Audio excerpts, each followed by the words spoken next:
I hunt central Illinois on permission ground, a neighbor's place that's about 120 acres of cut beans, a hedgerow, and a creek bottom strip of timber. I'm 34. I've been at it since I was a kid. I'm not a trophy guy. If a decent buck or a big doe gives me a clean shot, that's meat for the freezer. I keep it legal and simple.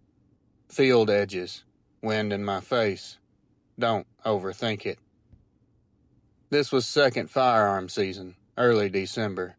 Cold enough that the bean stubble had a white crust on it.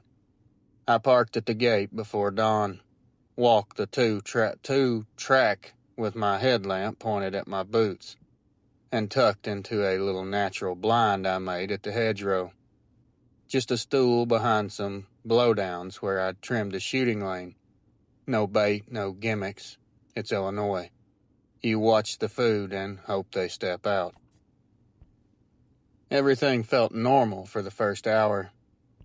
Frost, distant traffic on the county blacktop, a couple geese going over so low you could hear their wings. At first light, I had two does cut across the far corner. They were edgy, but that's December. They disappeared into the low draw by the creek, and I settled back in. Then the field went dead. I don't mean quiet like deer aren't moving. I mean quiet like the air got thick. No sparrows in the hedgerow, no crows, even the geese farther off shut up.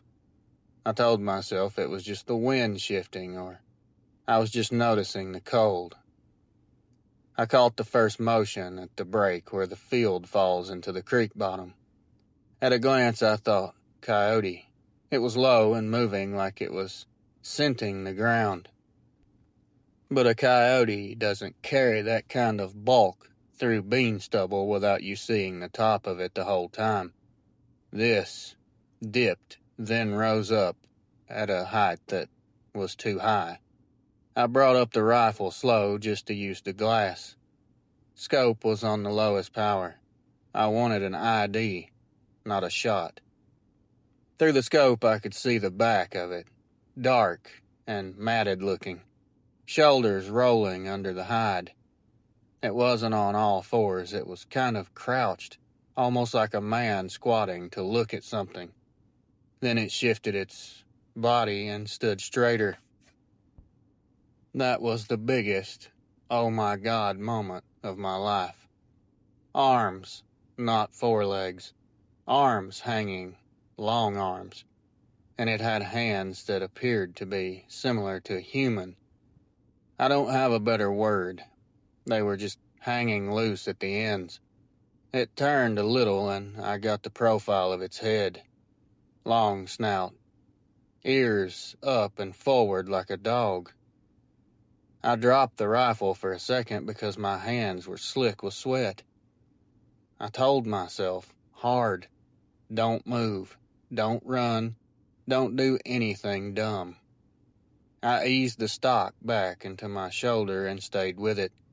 It moved another few yards and stopped at a dark patch it hadn't paid attention to.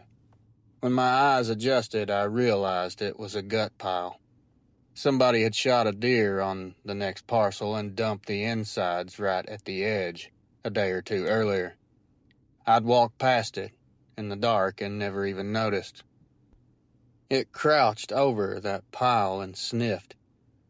It wasn't acting weird or anything, not super intelligent, just animalistic. It picked at it with those hands, the hand-looking paws, more like it was picking through, deciding what it was going to eat and what it wasn't. Steam came off. In the cold, I could see its breath roll out of that snout. At some point, it knew I was there. No sound gave me away, but it turned its head quickly and looked straight into the hedgerow where I was tucked in. Through the scope, I saw the eyes. They weren't super bright, but they were this dull, greenish white reflection. It wasn't scared. It wasn't surprised. It just knew. We held that for maybe 3 seconds, and 3 seconds felt like a full minute. I slid to safety with my thumb, without thinking. Then I put it back. I wasn't going to shoot. I didn't know what I was looking at, and I wasn't putting a round into something that might charge 20 yards of open beans and be on me before I could rack another round. Also, and this is the honest part, I didn't want to see what a hit would do. I wanted it to leave. A truck rattled somewhere out on the blacktop. That was enough. It stood up smoothly, and when it did, there was no hunch or wobble like a bear trying to balance. It was balanced already, tall and straight, shoulders wider than any man I've ever seen. It stepped off the gut pile and walked along the fence line parallel to me, maybe 40 yards out. It had that long, ground-eating stride you see in people with long legs, except every step was silent and bean stubble that crunches under everything else. When it reached the old woven wire fence, it didn't climb. It put a hand on a post like a human steadying themselves and just stepped over the top strand like it was nothing. Then it slid down into the draw and was gone into the timber. I sat there until the sun got high enough to feel it on my jacket. I couldn't feel my fingers. I unloaded, racked the chamber clear, and stayed seated another 10 minutes just listening for anything that sounded like it had changed its mind. Nothing. When I finally stood, my knees were wobbly. I went to the fence line because I had to. At the gut pile, the snow crust was all scuffed up and the beans were pressed down where it was kneeling. I didn't take pictures. I didn't measure anything. I just looked at it. My brain melted, and I walked away. The landowner asked at lunch if I'd seen anything. I said a couple does and passed. He brought up coyotes hitting gut piles, and I nodded like that explained the whole morning. I still hunt that farm, but I don't sit in that hedgerow in the dark anymore. I wait for proper daylight. I don't walk that 2-track with the light off. I keep my head up when the field goes dead quiet. I don't glass gut piles. If I see one, I give it distance and let the scavengers have their way. Whatever I saw that day wasn't a coyote, and it wasn't somebody out there in a suit. I don't want to hear that garbage. I'm not an idiot. It used the field edge like I would. It watched the wind like I would. It looked right at me and didn't care that I had a rifle across my knees pointed directly at it. People ask me a lot when I tell this, why I didn't pull the trigger. Because I wanted to go home. Because I wanted to see my wife and kids. Because I didn't know what happens when you make something like that mad, and I don't want to find out. Sometimes the smartest thing you can do in a field full of stubble is keep your safety on, and just let the morning pass. I hope this helps. K.M., Illinois. This was 2009, muzzleloader season in the Ozarks. I was in my late 20s then, hunting public land with my uncle. We didn't hunt together, shoulder to shoulder. We just parked at the same pull-off and went our separate ways, planning to meet back at the truck before dark. About an hour before legal light ended, I had a decent-sized buck step out about 60 yards from me. I took the shot and knew I'd hit it. I heard that all familiar smack. I watched the tail, the flag drop. I knew it was a hit. The deer mule kicked and just tore off into the brush. I waited about 15 minutes, like any hunter is supposed to, then climbed down and started looking for blood trails. At first, it was textbook. Red splatter on the leaves, a few good drops on the rocks. Easy blood trail to follow. I marked it with a bit of orange flagging tape as I went. The sign carried downhill toward the dry creek bed. I figured the deer would bed up somewhere close. They usually head for water, when they're wounded. But when I got to the creek bottom, things changed. The drops turned into streaks, long smears like something dragged the deer instead of it running on its own. I crouched down to study one of the marks and realized it wasn't just a smear. It was like grooves, deep lines cut into the mud, as if something with claws had dug in while pulling. Now listen, I've tracked a lot of deer in my life. I've seen coyotes get a hold of a wounded one or bobcats picking at a carcass. This wasn't anything like that. The ground told a different story. It looked like whatever had the deer was upright, hauling it along like a man would drag a heavy sack. The stride length was ridiculous. 6, maybe 7 feet between each set of gouges. The hair on my arms went up. It was dead quiet, too. Not even a squirrel barking. And those little annoying things are always making sounds when you're hunting. I pushed on another 30 yards or so until I hit a little clearing where the moonlight cut through. It was almost dark by that point. That's where it was. I found my deer. The deer was there, or what was left of it. The hindquarters were torn open. Steam was rising from the carcass as it was still warm. I crouched over it was something I still cannot believe to this day that I saw. It looked like a wolf, but it wasn't on all fours. It was squatting, hunkered over the carcass, with its back to me. The shoulders were absolutely huge, muscles moving under this thick, dark fur as it pulled at the deer. I could hear bones snapping and these wet, tearing sounds that I hear in my nightmares. I must have stepped on a twig or something because it froze. Slowly, it turned its head sideways just enough for me to see the profile of its face. Long snout, pointed devil ears, and one amber eye reflecting back at me. I couldn't move. I didn't breathe. It just stood still, hunched forward, and for a split second I thought it was going to turn all the way toward me. Instead, it lifted what was left of that deer like it was nothing, slung it over its shoulder, and walked off into the woods. Upright, the entire time. I couldn't make my legs move until the sound of it faded completely. When I finally backed out, I didn't follow my flagging tape. I just angled uphill until I hit the road and walked the shoulder all the way back to the truck. My uncle was already there. He asked if I found my deer. He'd heard me shoot.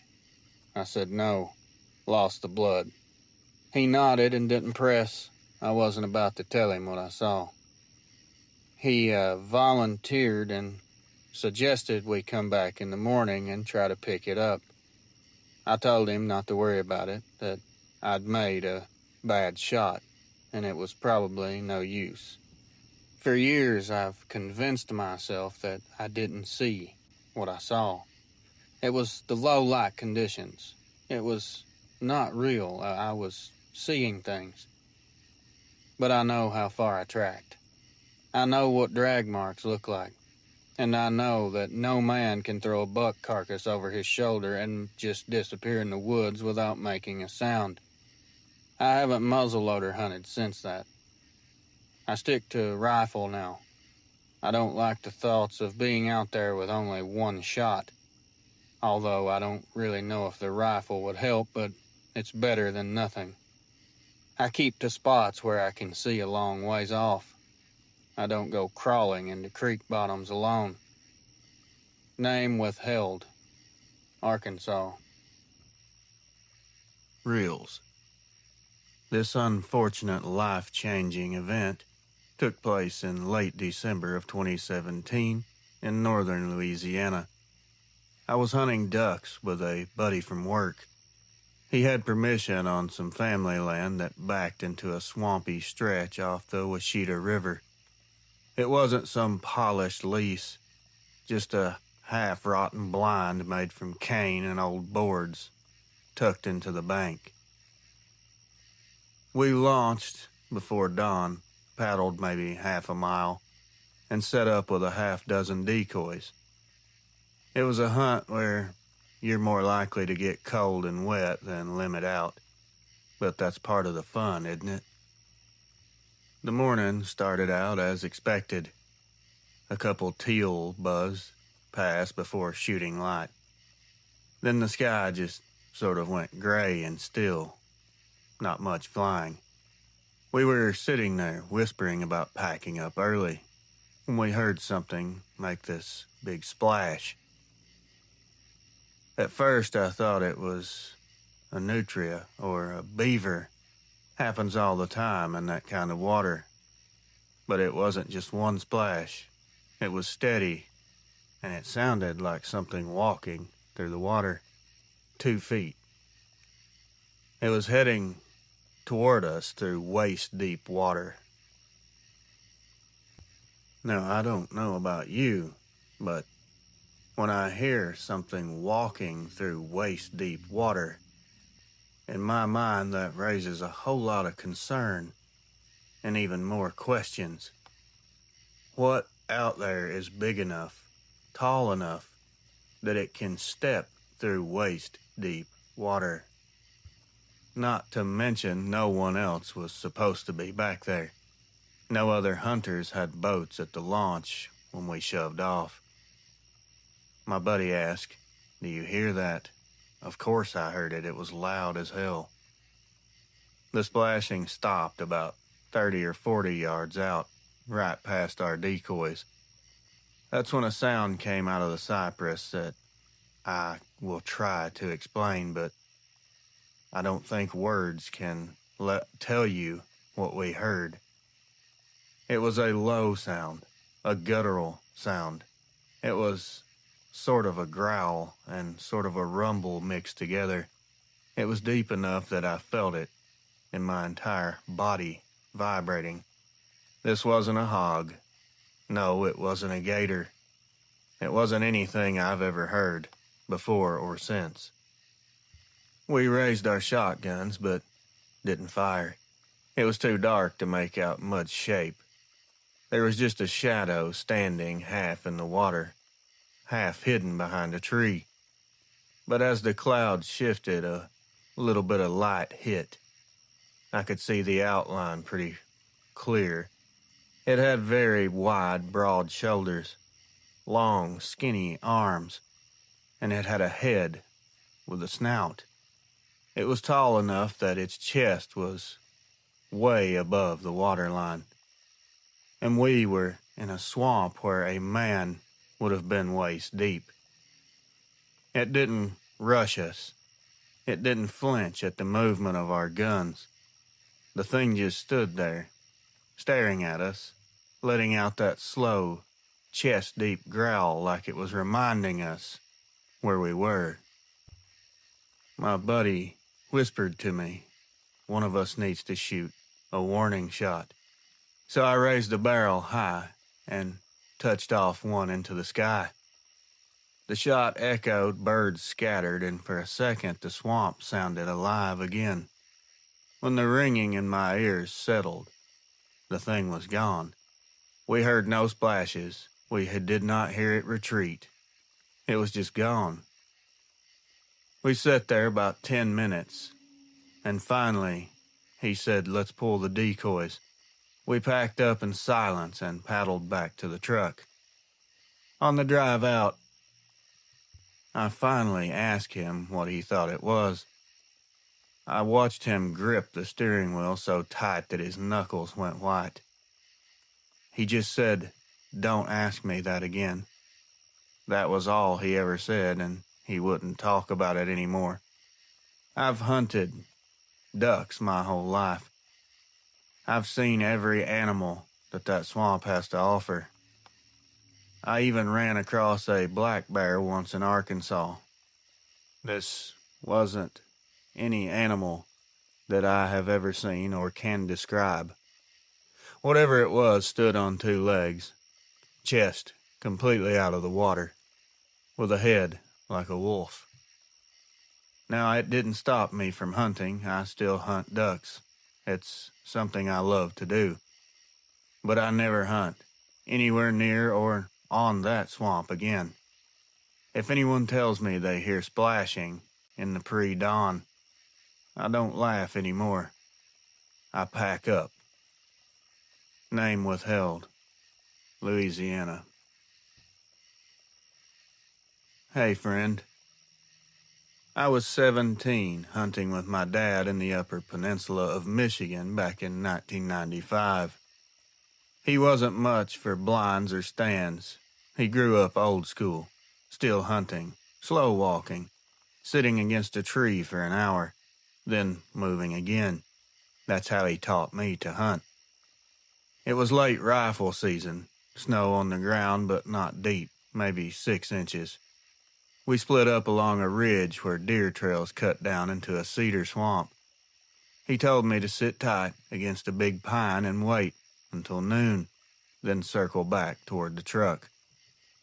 At first it was all peaceful out there. I had squirrels dropping pine cones all around me, chickadees bouncing through branches, all the little noises that kept you company in the woods. I even saw a doe and fawn cut through, about 50 yards away from me. No shot, but it kept me alert.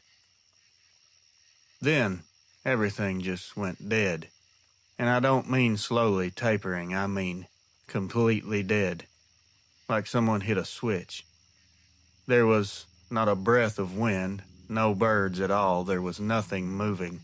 Even the air felt different, almost heavy, like it was pressing on the sides of my head and muffling my ears. After a few minutes of this silence, I started hearing crunching. It was very low and sounded far off at first. Then it started becoming more clear, getting closer. It was snow being stepped on. And it wasn't the hop-hop of a deer. It wasn't the small skitter steps of a squirrel. This was slow, and it was heavy. I raised my rifle and pointed toward the sound. Between the cedars, I saw some movement. It was very dark, a very broad shape. It was taller than a human man. It came into view at an angle, and I realized it wasn't walking on 4 legs. This wasn't an animal. It was walking upright. The head on this thing was too pointed. I thought bear, only for a split second, until it turned enough for me to see an ear, like a German shepherd's. Its eyes caught what little gray light filtered through, and they looked almost human, but they were a bright amber color. My instinct should have been to fire, but something inside of me, my very soul, screamed, "Don't do it." It was like looking at something that you're not permitted to see, something off limits to humankind. This thing stopped at a very short distance just ahead of me and stood there. It stared at me for about 5 seconds, and I was shaking. It tilted its head almost in a curious manner. Then it let out this low, huffing, blowing type sound, almost like a big dog clearing its throat, and it just turned back into the swamp and took off. I didn't breathe again until I saw my dad coming up the ridge about an hour later. He knew something was wrong right away. I told him I'd seen something big, but not details. He studied my face for a while and said, best to leave it be. We didn't hunt out there again, ever, after that. We stuck to farmland edges and hardwood ridges where we could see farther away. Years later, after he passed, I finally told a cousin what I'd seen. To my surprise, he believed me. He said Dad had told him once about being followed out of the same swamp as a young man. He never gave many details, he just said, "The legends are true. There's something out there that doesn't like people. I think now he took me there on purpose, maybe to see if I'd feel it too.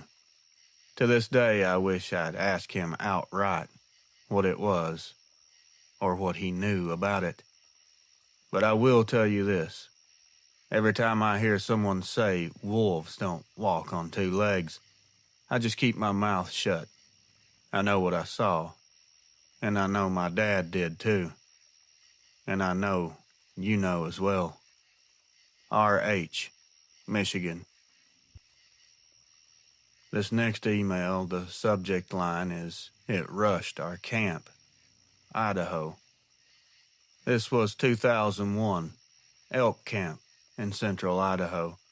There were 4 of us, me, my brother, and 2 friends we'd known since high school. We set up our camp about 4 miles from the trailhead. Just some wall tents, cots, a propane lantern, and a fire ring. It was just a setup you can break down in a couple short minutes if the weather turned and you needed to get out quickly.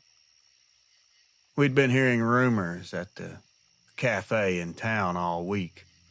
There were local hunters talking about the wolf man in the timber. Some laughed, some didn't. We were in the group of the people that laughed it off.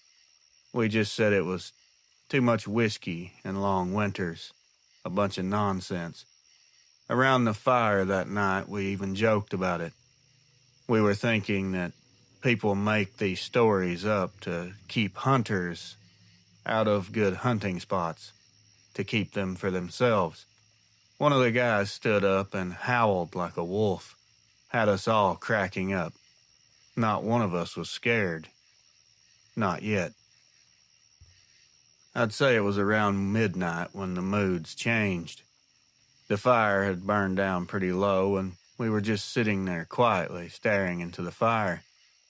Then from a ridge above us came a howl that shut us up. It wasn't coyote, I know that for sure. And it definitely wasn't wolf. It was deeper, a lot louder, like it carried through your chest instead of your ears. It echoed for what I would say would be miles. We all just looked at each other like, well, that's kind of strange. We still wasn't what I would call scared. Then came the sound of something crashing downhill through the timber like a bulldozer. It was moving really fast. Whatever it was did not care about us hearing it. It wasn't even trying to be quiet. I could hear limbs snapping like toothpicks. There were big rocks rolling. The ground was shaking. We all jumped up, grabbed our rifles, and pointed them into the dark. No one fired. We were waiting to see eyes, a shape, something, anything to shoot at. But all we got was the firelight reflecting off 2 eyes that looked way too far off the ground to be an elk. Amber glow, locked right on us.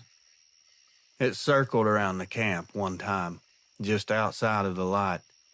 We'd spin trying to keep up, but it moved faster than we could. It started emitting these low growls every so often. You could feel it in your boots, it was so deep. At one point, it rushed close enough and so fast that one of the tents actually collapsed from the blast of air and the thump of the footsteps. Gear went everywhere. One of the guys screamed, "Shoot it." But none of us pulled the trigger. Something about it just didn't feel right, like firing would just make things a lot worse. After maybe 5 minutes, though it felt like an hour, the noises suddenly just come to a stop. There was no more crashing, no more growls. Everything was quiet. We definitely did not sleep that night. We were afraid to move. We stood shoulder to shoulder by the fire, keeping it fed, rifles loaded, waiting for it to come back. At first light, we walked to the edge of camp. No prints, no scat, Nothing but a bunch of snapped branches and our gear scattered around. It's like it wanted us to know it had been there, but left no evidence behind. We broke camp quickly that morning. No discussion, no vote. We just packed and left. 4 grown men carrying rifles, leaving elk tags unfilled because none of us wanted to spend another night there. Now when people ask why we don't backcountry elk hunt or camp anymore, we just say we're getting too old to pack in that far. The truth is, we're not. And we're not scared of bears, wolves, or mountain lions. Those are normal animals we've dealt with our entire lives. We're scared of that thing that circled that fire in 2001. We're scared of the stories we heard from other hunters now. We never really can say for sure what it was, but with all the rumors running around with other hunters in the area, and the experiences we had, and those amber-colored eyes, I'm pretty sure we encountered a dogman that night. Name withheld. Idaho. Before I jump into this first email, I just want to reiterate. I'm not kidding when I say these are strange. These are the oddest emails that I could find, and I scoured my inbox for hours. These encounters are not something you've heard before. At least I haven't heard anything like this. Anyway, let's get into email number 1. It was the fall of 2008. I was driving back from Burlington, Vermont, to the small town where I live near the New Hampshire border. I worked at a print shop back then, and I'd been sent into Burlington late in the day to pick up some supplies. By the time I finished loading the car and started heading home, it was already pushing past 10 at night. That drive is quiet at the best of times. You pass through stretches of farms, hills, and long wooded roads where you don't see another car for miles. That night the air had a damp, early autumn chill to it, and there was mist low in the dips of the road. I rolled the window down a crack trying to keep myself awake, and turned the radio on low just to have some background noise. I'd been on the road maybe half an hour at the most, when I got a very uneasy feeling for no obvious reason. I just thought it was me being tired, but then I realized I kept checking my mirrors, not because I meant to, but because I felt like something was directly behind me. I looked in my rear view and saw an empty road. Nothing but pavement and dark.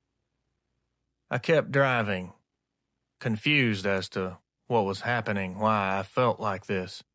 A few minutes later I looked again, and that's when I nearly crashed my car. There was something in the mirror. It wasn't a car, it wasn't headlights. It was a shape. It was running down the middle of the road behind me. Huge. It was running upright.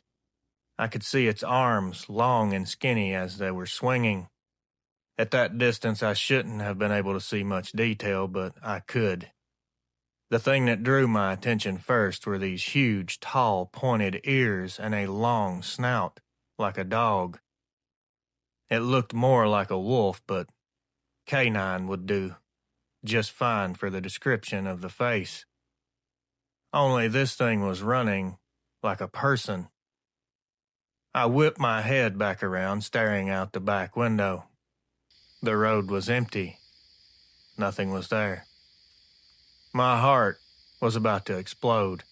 I turned back to the mirror, and there it was again, the same hulking shape keeping up with me, even though the road behind me was empty.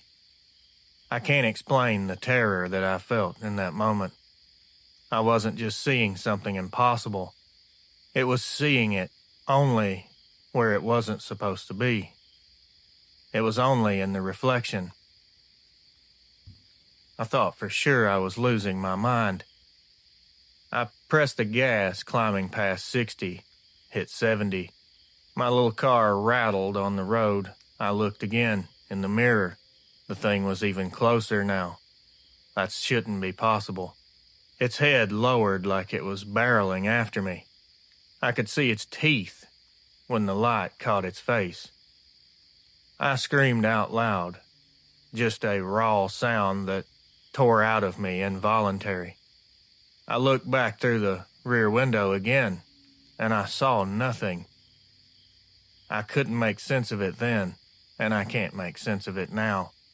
Mirror, Dogman, naked eye, nothing. Back and forth, over and over, the reflection didn't lie. I could see its long hands with clawed fingers. I could see the muscles in its shoulders. It was definitely there, but only in that one view through the mirror. I drove the next 15 miles in a complete panic. Finally, I came into a little town. Lights in the distance, a gas station by the road. I pulled in and slammed the car into park. I just sat there, breathing hard, afraid to look at the mirror again. When I finally did, there was nothing there. I didn't mention it for a long time. It was probably 2 or 3 years. I didn't tell my family, no friends. Of course, something like this, most people don't talk about, because no one is going to believe you. No one's going to believe that I'd seen a dogman not on the road, but in the reflection of the mirror. Even now, I don't know what to make of it. All I know is, since that night, I have vividly and horrifyingly hated driving at night. I cover my rear view with my hand more than I care to admit. It may not be safe to do so, but I can't help it. I know what I saw, and I know it was real, even if it only showed itself in the mirror. Sometimes when I'm on a dark road alone, I feel this strong urge to check the mirror, just to make sure it isn't still back there. Sometimes I can look, other times I can't. And I wonder, the times that I can't look in that mirror, if it would actually be there. Anonymous, Vermont. I lived in upstate New York in 2015. I was living there at the time with my wife and our 7-year-old son. It was one of those towns where everyone knows everyone. A couple of schools, a handful of diners, and not much else. We rented a modest little house on a quiet street near the elementary school. Most mornings I walked my boy to school before heading into work. We'd cross 2 small intersections and cut through a stretch of neighborhood streets. It was usually uneventful, as one would expect. Just a chance to talk about baseball or what we had planned for the day. Unfortunately, this morning was going to be much different. It was late October. The air was a little foggy. It was the fog that rolls in overnight and just hovers over the ground, swallows everything so you can barely see 50 feet ahead. It was cold enough I remember seeing our breath. As we walked, my son held my hand, swinging his backpack with the other. We reached the main street where the crossing guard usually stood. The fog was a little thicker there, and I couldn't see the other side clearly. That's when I noticed something else. Across the street, half shrouded in the fog, was a figure, a very large figure. At first I thought it was the crossing guard, a tall man in a reflective vest, but as I squinted and focused harder, I realized this figure was much taller than him, much broader. No one was this big, and it wasn't wearing anything bright. It was black, it was hunched, and its outline screamed, "This is something wrong." When the fog shifted a little, I saw it. The head wasn't shaped like a man's. It had a muzzle, long and skinny, with ears that stood straight up like a wolf. It was standing upright, and its shoulders were rising above the fog, its arms hanging down longer than anything I've ever seen. Even through the mist, I caught the flash of bright amber-colored eyes staring straight at us. I squeezed my boy's hand without meaning to, hard enough that he yelped, and said, "Dad, what are you doing?" Before I could answer, a car passed through that intersection. The headlights cut a clear beam through the fog. For a few seconds, the street was fully lit, and when the car was gone, so was the figure. Nothing stood there anymore. Just the fog swirling and an empty sidewalk. I hurried my son across, checking every angle. There was no sign of it, but I know what I saw. I know it was there. We got to the school and I kissed him goodbye like everything was normal, but the whole day I couldn't get that out of my head. A week later, my wife called me into the kitchen. Our son was at the table with crayons proudly showing her a drawing.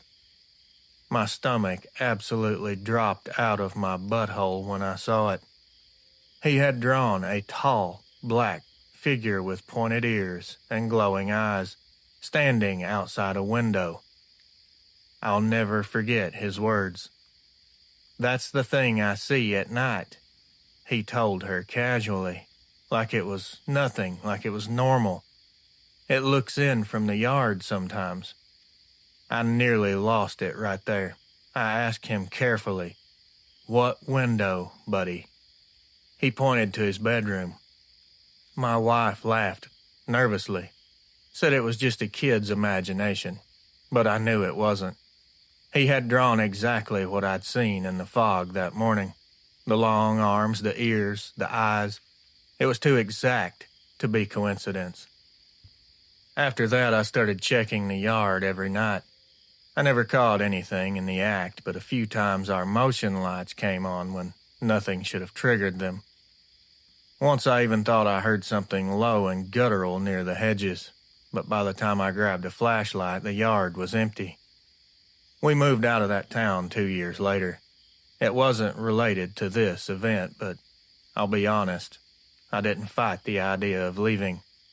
And to this day, I still think about that foggy morning, and especially that drawing that my son made. It wasn't just me that saw it. He'd been seeing it longer than I had. Mark, New York. Reels. What I'm about to tell you took place in the summer of 2019. It's something that I could never get out of my head or forget even if I tried. I'd been driving a long-haul route from Reno to Salt Lake City for almost a year by then. Most nights was routine. Long stretches of highway, podcast on low volume, and a thermos of coffee to keep me awake. I stay away from energy drinks. Those things are bad for your heart.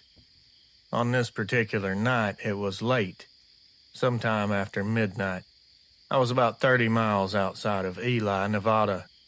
That's a lonely stretch of US 50. People call it the loneliest road in America for a reason. You can go a half hour without seeing a single person or a set of headlights. Just you, the road, and a sky so full of stars it feels like you're floating in outer space.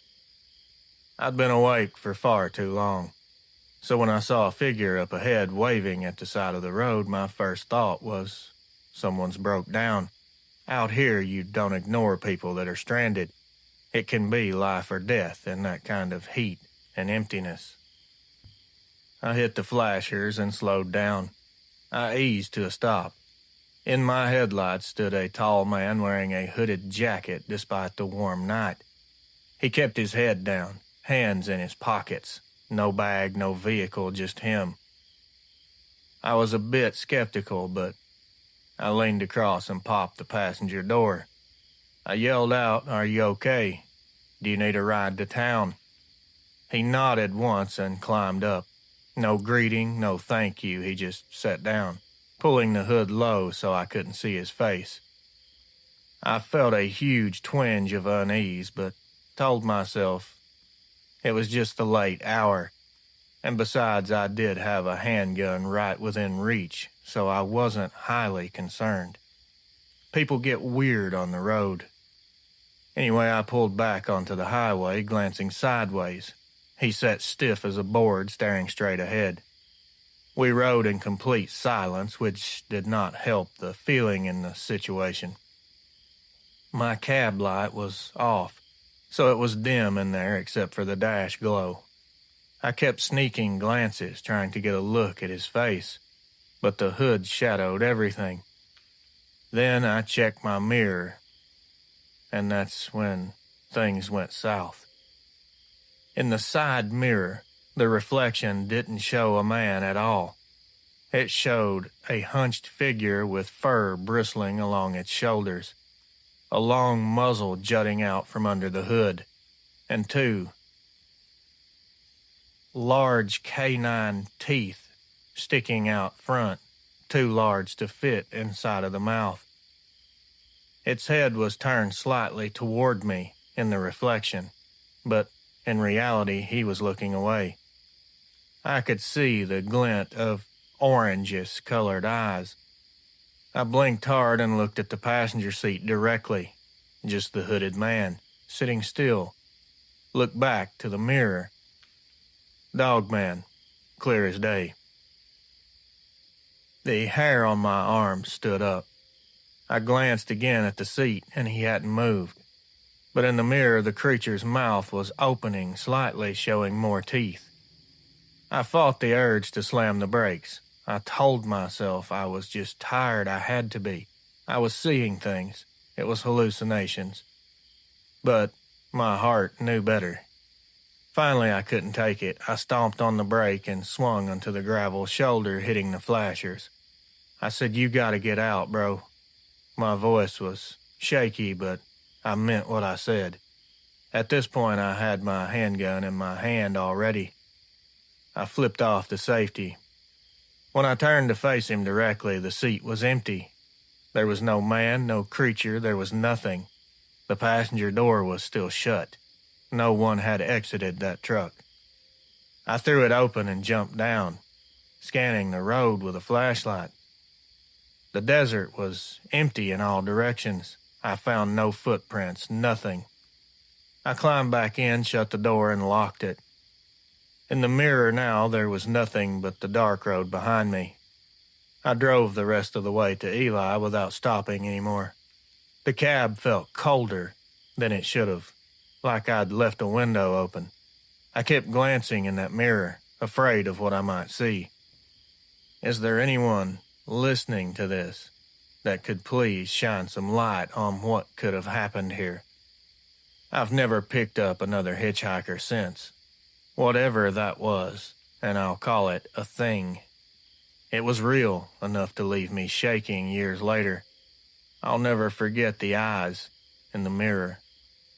They were looking at me, and I got a feeling as if they knew who I was, like a familiar face. I can't explain it, and I'm not sure that I want to be able to. Name withheld. Heya there, Reels. My encounter was in 2011. I had taken a solo hiking trip in Oregon to clear my head after a bad breakup. I've always been an outdoors person, and I thought a few days on the trail would be good for me. I picked a lesser-used section of the Pacific Crest Trail that cut through a stretch of deep forest not far from Crater Lake. It was mid-July.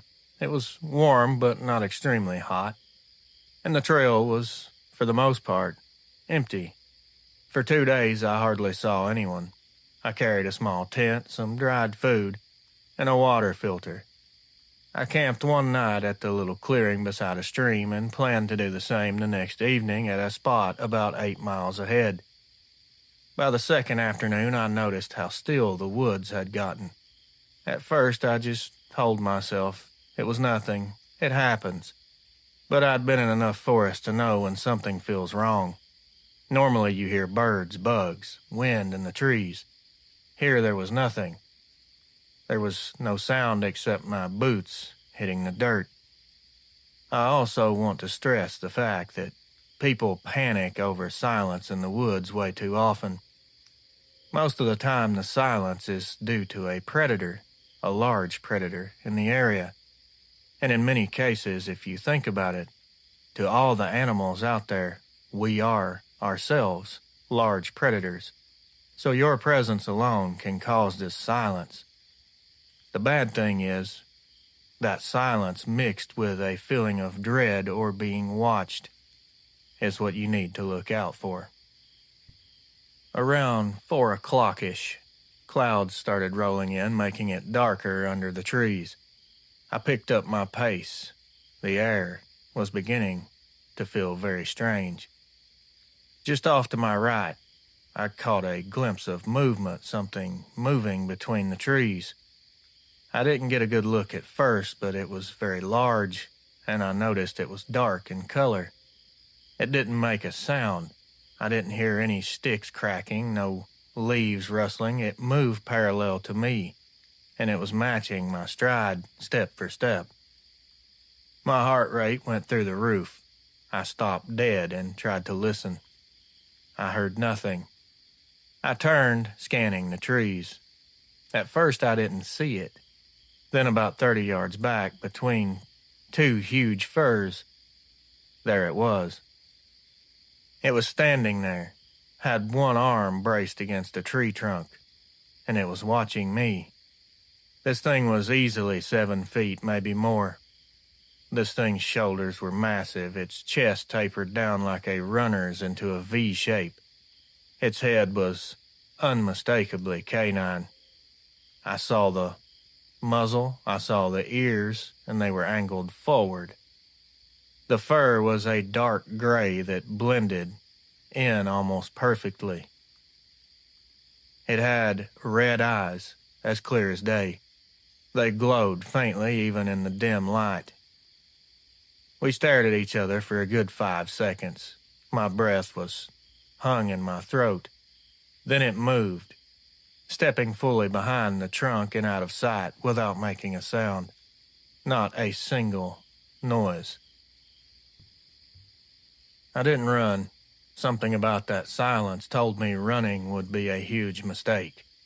Instead, I just started walking, slow but steady pace. I kept looking over my shoulder every few steps.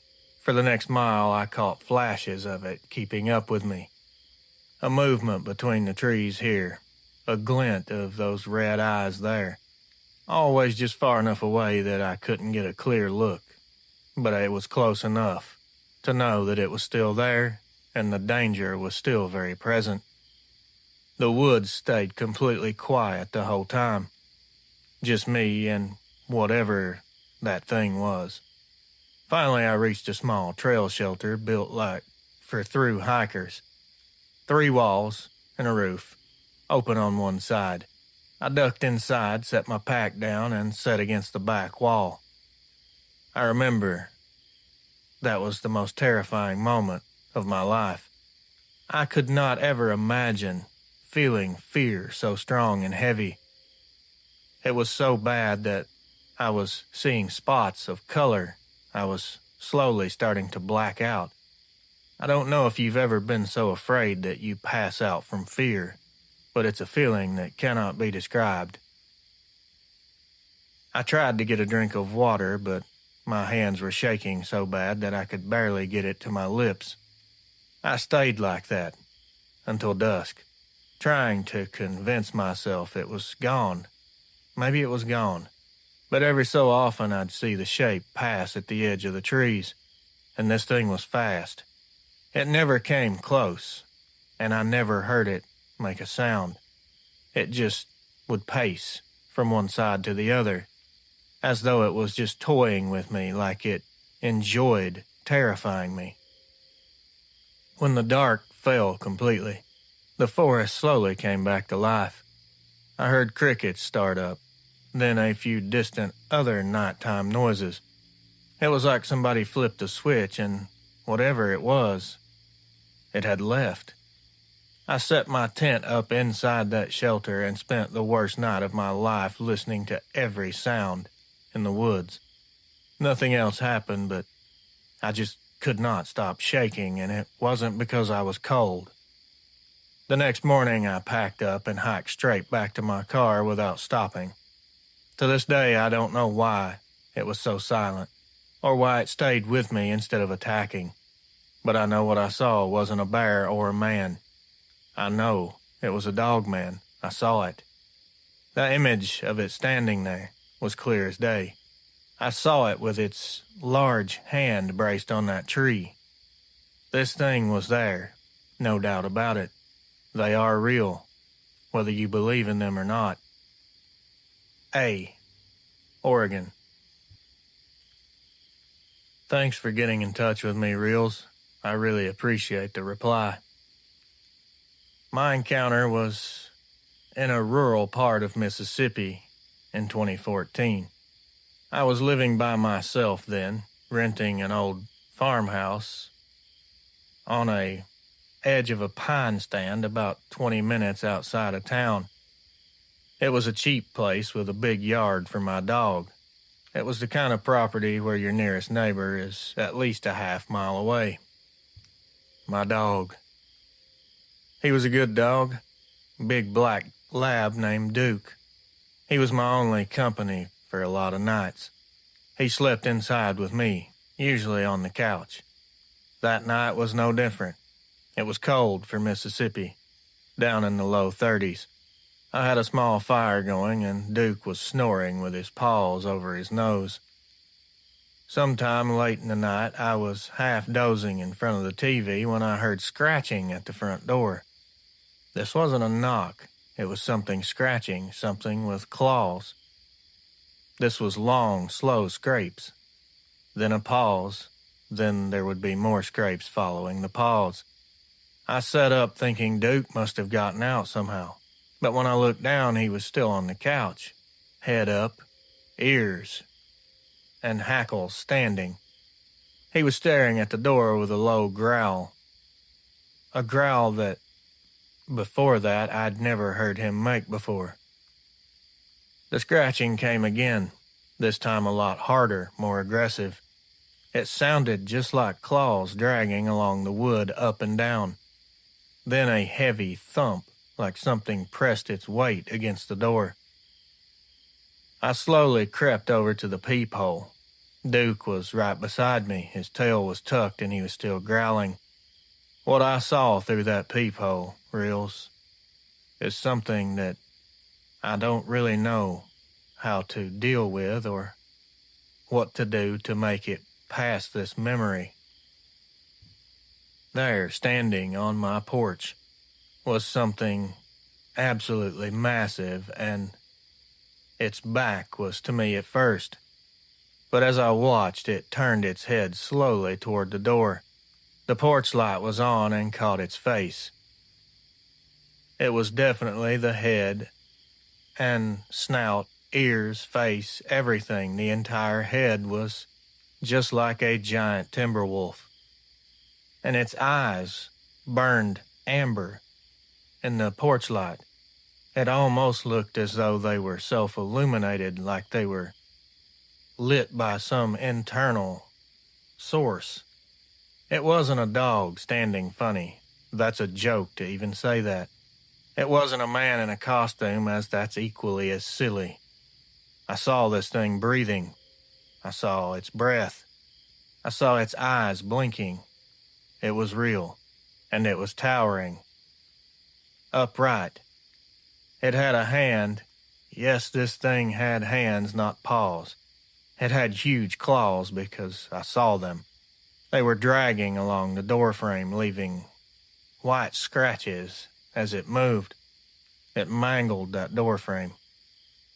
I watched it sniff the air, its nose lifting, and for a second, I swear it leaned closer to the door like it knew exactly where I was standing. Duke started barking then, losing his mind. The thing jerked its head at the sound and made a snorting sound. It stepped back into the dark. I heard heavy but quick steps on the porch boards, and then everything fell silent. I didn't dare open that door. I didn't even move for a full minute. I had no firearms in the house, nothing. I just stood there. Duke wouldn't leave my side. Still, that growl low in his chest. Finally, I grabbed an old machete from the closet and sat in a chair facing the door until the sun came up. Nothing else happened throughout the night. When the sun finally rose, I opened the door very slowly. There were no clear tracks on the frozen ground, but the door frame, as I said, was completely destroyed. And it had gouges in it about shoulder height to me. They were 4 thin lines angled just like claws. I stayed in that house about another month, but I never could sleep easy again. Every night I would hear small noises outside, probably just any kind of small rodent. Could have been anything, but my heart always jumped and told me, it's back. I moved out before my lease was up. I couldn't take it. I tried to tell my landlord, but he didn't want to hear it. Acted like I was a psychopath. Acted like I was a coward and was afraid of wildlife in the area. I mean, honestly, who's going to believe that? Especially after what I saw with my own eyes. You're not going to convince me that it was something else. I'll never forget how he acted when I mentioned it. The look in his eyes told me that he didn't even believe what he was saying. I think he knew about it. The way he acted sure as hell seemed like it. I don't understand someone that would rent a place to another person knowing that something like this was lurking around and not warn them. Even if they don't believe you and think that you're crazy, at least you will give them a warning, and if it comes, they'll know you were telling the truth, instead of being blindsided by some giant monster werewolf in the middle of the night. That's just my 2 cents. Anyways, thank you, Reels, for giving me an opportunity to tell this encounter. I think it'll help me, and hopefully, it'll help someone else. Jay, Mississippi. Hello, Reels. I figured I'd share something that happened to me about 15 years ago when I was still living in rural Arkansas. I've never put this down in writing before, but listening to your channel made me think maybe it's worth telling. This was around late summer, sometime between 2008 and 2009. I was living on a small piece of property outside of Waldron with my wife and kids. We had a couple of acres, mostly woods out back, and a little barn that I kept tools and feed in. My 2 boys, who were 8 and 10 at the time, used to play out there all the time after school. One evening I was inside when I heard my oldest yelling from the barn. Not in a we're just playing kind of way, but that panic yell that makes a father move without thinking. I grabbed the old 12 gauge I keep near the front door and ran outside. The first thing I noticed was how quiet it was.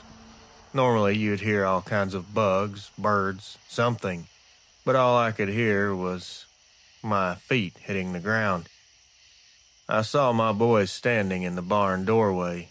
They were pale as sheets, pointing towards the trees. And the very instant I looked to where they were pointing, I saw it myself. It looked like a really large man, but the shape of it just wasn't normal. This thing was entirely too tall.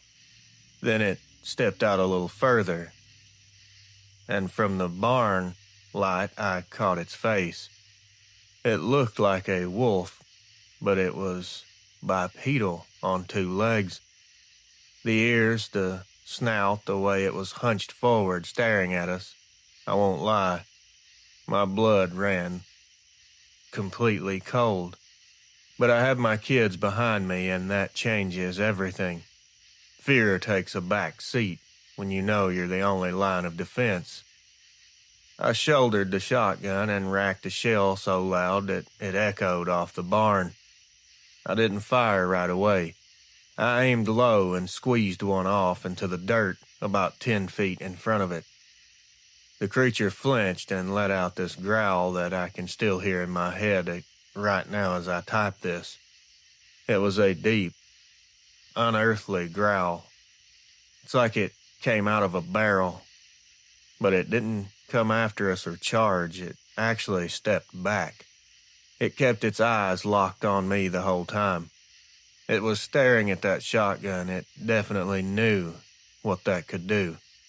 I kept screaming at it, telling it to get the hell on, pumping the shotgun again so it knew I was ready to put the next one right in its chest if I had to. After what felt like forever, it backed up into the woods and disappeared. My kids were terrified and crying, obviously, and my wife had to come outside by then. She was white as a ghost. I kept the shotgun in my hands the rest of the night, sitting by the window until the sun came up. We never saw or had any problems out of that thing ever again, but for years after that, my boys were always scared to go near that barn, especially if it was close to dark.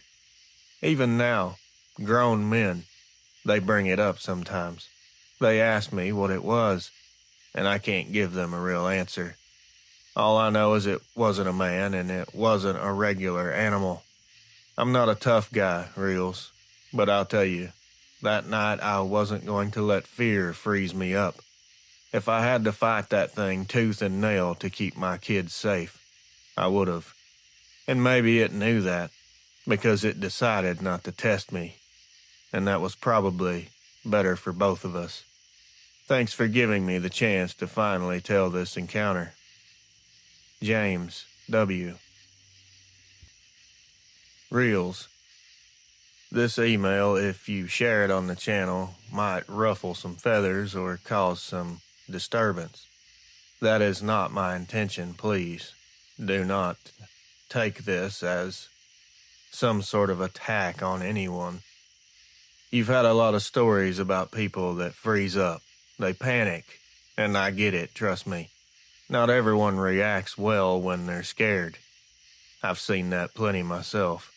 But I wanted to tell you about a time I saw something I can't explain still.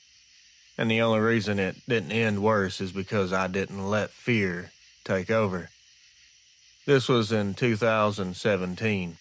I had already retired from the Marine Corps a few years prior. I was stationed all over during my time in, but I'd moved back to North Carolina to get some quiet in my life. I bought a little fixer-upper house near Edneyville, up in the hills. Now this was a place that needed work, and it set back off the main road enough that you could actually hear yourself think out there. One evening, around early October, I decided to take my dog out for a walk down an old logging trail behind my place. I had a flashlight, a sidearm, and a decent head on my shoulders. It was around 8:30 at night. That time of year, the woods feel like they're closing in on you sooner than you expect. We were about a quarter mile down that trail when my dog stopped, out of nowhere. She was a shepherd. Good nerves, but her hackles went straight up and she started growling. Now this growl did not sound like her at all. That's what put me on edge right away. I clicked the flashlight in the direction, but it didn't catch much. Just trees, leaves, nothing out of the norm. Then I started hearing footsteps, like a soft shuffle. They were heavy but extremely cautious and careful. Whatever it was, didn't want to be heard. I've been around enough people trying to move quietly in the dark to recognize the difference between a deer and something thinking about its next step. I quickly drew my sidearm but kept it pointed low. My dog was starting to whine by then. and that bothered me more than anything.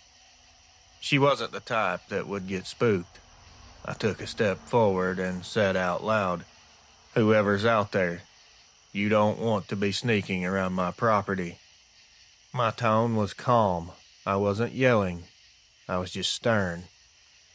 There was a long silence after that, maybe 15 seconds. Then something answered, not with words, not even close, but the sound that started like a growl and rolled into a huff. It came from maybe, if at most, 15 to 20 yards away. I swear to you, it felt like it vibrated the actual air around me. I raised the flashlight higher, and that's when I caught the reflection. Two amber eyes, the size of golf balls, way higher off the ground than you would expect from an animal. The beam hit just enough to show a tall outline with huge shoulders and the shape of a head that looked like canine. The ears stood out against the light, and that's what caught my attention first. I froze for a few seconds, not from fear, but from calculation. I wasn't going to start shooting blindly. This could be someone in a costume for all I know. Especially not in the dark. You don't shoot unless you know what you're shooting at.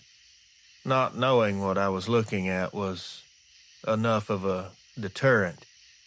I kept my voice even and said, "That's close enough." It just stopped and stood there. My dog was pulling so hard on the leash I could barely hold her. I decided to take a slow step backward, not knowing what this is. I wasn't running, I wasn't turning, I was just backing off. I did it the same way you would when facing a wild animal that's sizing you up. My flashlight stayed on it the whole time. When I took my third or fourth step back, it finally moved, not toward me, away. It turned and slipped between the trees like it weighed nothing. The brush barely moved, but I heard the ground crunch under its steps. That's how big and heavy it was. I stood there for another minute before I realized I was sweating through my shirt. My knees weren't shaking, but my dog was still trembling. We turned around and walked straight home. No running, no noise. I locked every door that night, not because I thought it was coming back, but because I finally understand that there are things out there that don't care about human rules. I would tell anyone about this who wanted to listen, but most people around here already think I'm half crazy for living alone up in the woods anyway. But whatever these things are, they have intelligence behind their eyes. It knew what I was, and it knew I wasn't going to be an easy target. I'm not claiming I scared it off because I'm brave or anything like that. I just didn't show weakness. Sometimes that's all it takes to survive. You keep your head, you stay calm, and you act like you belong in that moment. Anyway, that's my encounter. Use it if you want. If not, at least it's off of my shoulders at the moment. R.D., Henderson County, North Carolina. I'm not the kind of man who goes looking for trouble. I'm 44 now. Been with the same woman for 20 years. Most of my excitement comes from fishing on the weekends or watching storms roll in from the porch. Back in 2013, I found out that when push comes to shove, I can still hold my ground. This happened near a place called Copperus Hollow, out in southern Missouri. My girlfriend and I used to take evening drives down there. Just gravel roads through farmland and timber. It was quiet, and you could actually see stars for once. One Friday night, we parked off one of those old roads to watch lightning in the distance. It was warm and humid. You could feel the storm in the air. The crickets were going steady, and everything was calm for a very long time. Then all at once, the crickets stopped, It wasn't gradual either. It was like someone just flipped the off switch. I noticed it way before she did, and I said something like, "Listen, do you hear that?" She nodded, and then we both caught a whiff of something rank, like a wet animal that had been rolling in mud. I figured maybe a bear had wandered too close, so I turned the truck key to accessory to get the lights on. That's when I caught movement, a little bit in front of us. A shape stepped out of the ditch. I'll never forget the size of this thing. It wasn't a bear, I can tell you that much, and it definitely wasn't human.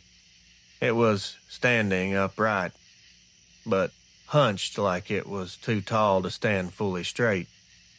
The light hit its fur and it was dark gray and patchy in spots. It was more thick on the legs and around the shoulders and on the arms. On the rest of the body it was thin, and I could see dark gray skin underneath. The eyes reflected the headlights a bright yellow.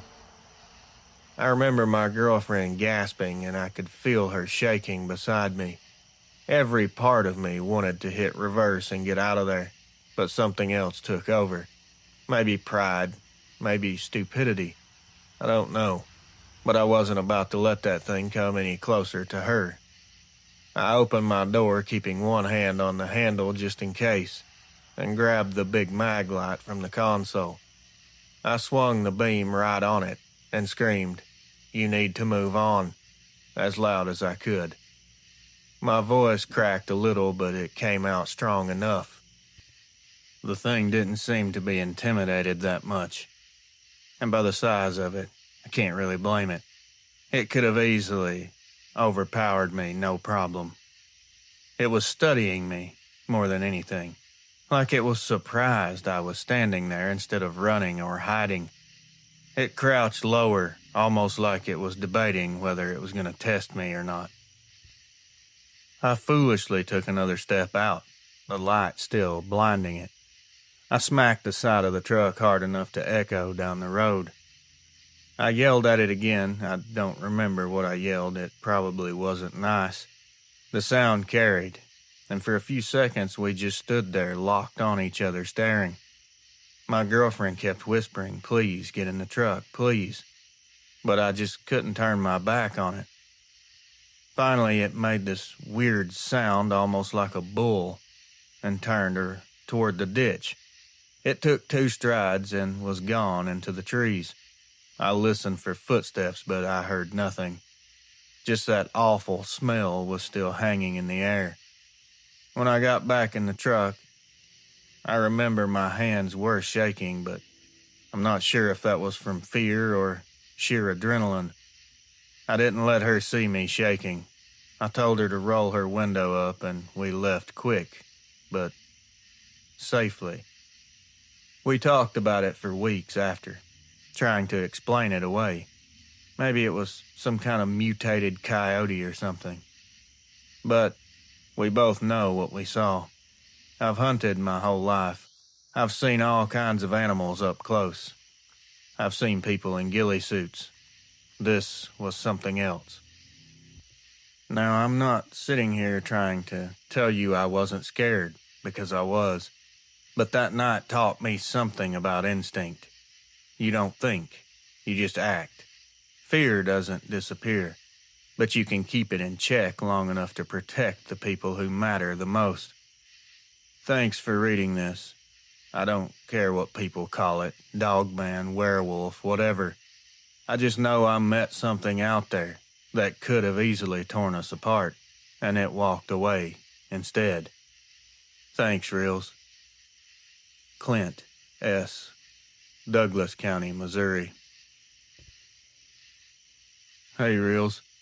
I don't know if you want to use this on the channel or not, but I'll tell it to you straight the way it happened. I've heard tons of stories on your uploads where people run for their lives, and I don't blame them. Fear makes you do things you can't explain, but sometimes you don't get that choice. Sometimes you stay because someone you love is still out there, someone you need to protect. This took place in the fall of 2015. My younger brother and I were cutting up some fallen oak trees behind my property in Greenbrier County, West Virginia. We'd been hauling wood most of the afternoon and stayed out a little longer than we should have. The sun had already dropped behind the ridge and we were just finishing our last load when everything went quiet. You spend enough time in the woods, you know what normal sounds like. This wasn't normal. There wasn't even any wind. No frogs or anything, it was just dead. My brother was maybe 30 yards ahead gassing up the saw when I heard that noise behind me.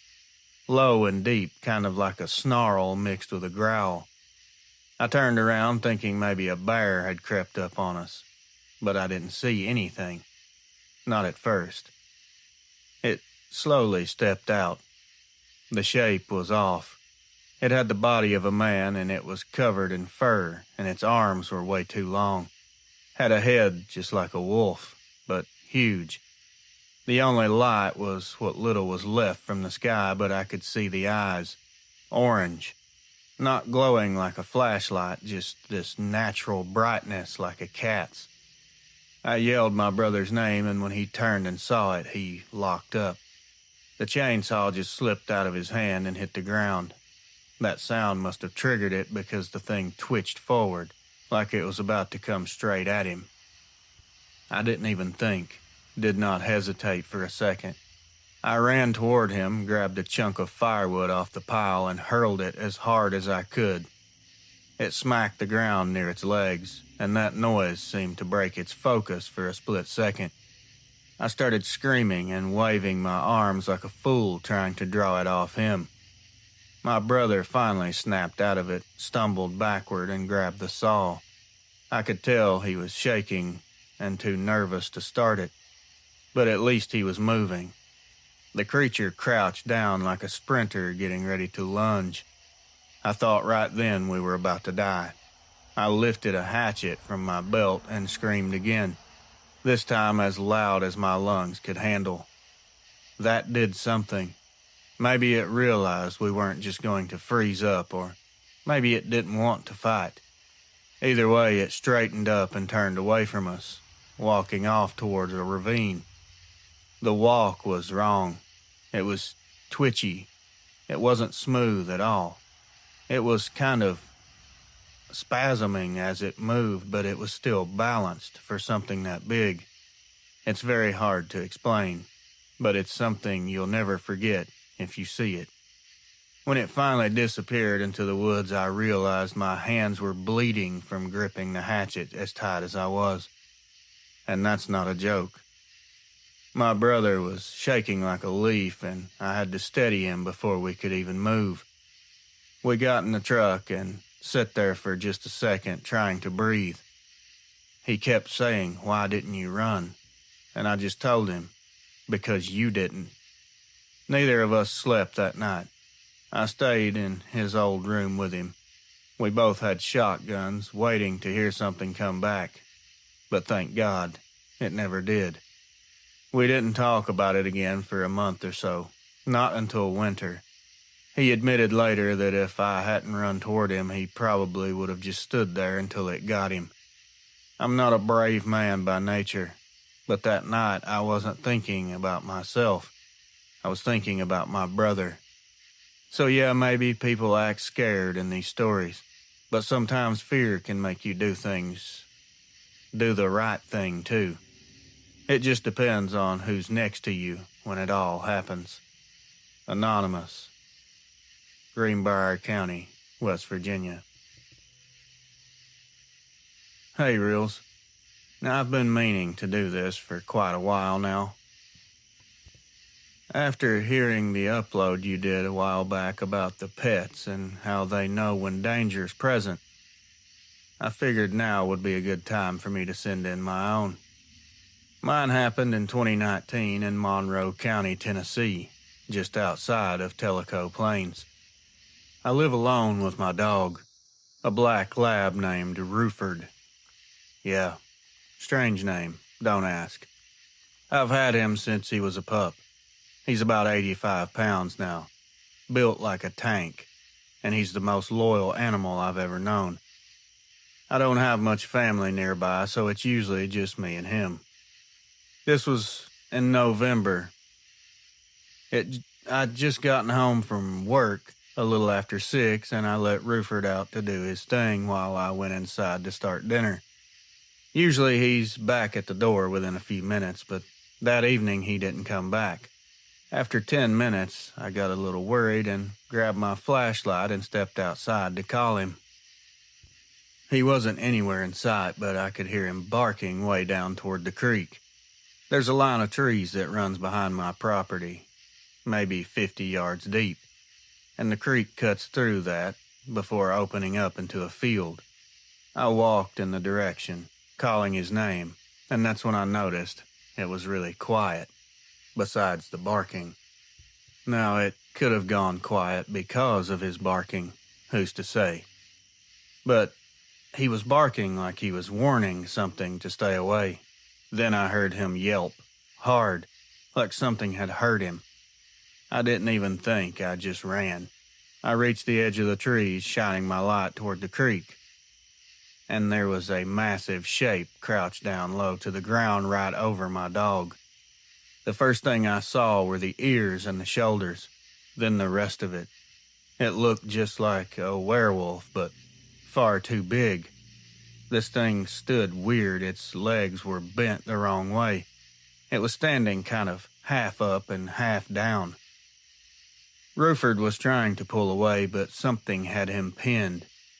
I screamed to the top of my lungs, "Get off of him!" And I charged forward with the flashlight in one hand and a metal rake that I'd grabbed off the porch without even realizing it. The creature jerked its head up and stared straight through me. Its eyes were this pale yellow color. They weren't glowing from the light, but alive somehow. Its snout was wet, and I could see breath coming out of it even through the air, and it wasn't that cold. I swung that rake with everything I had, hitting it right across the snout.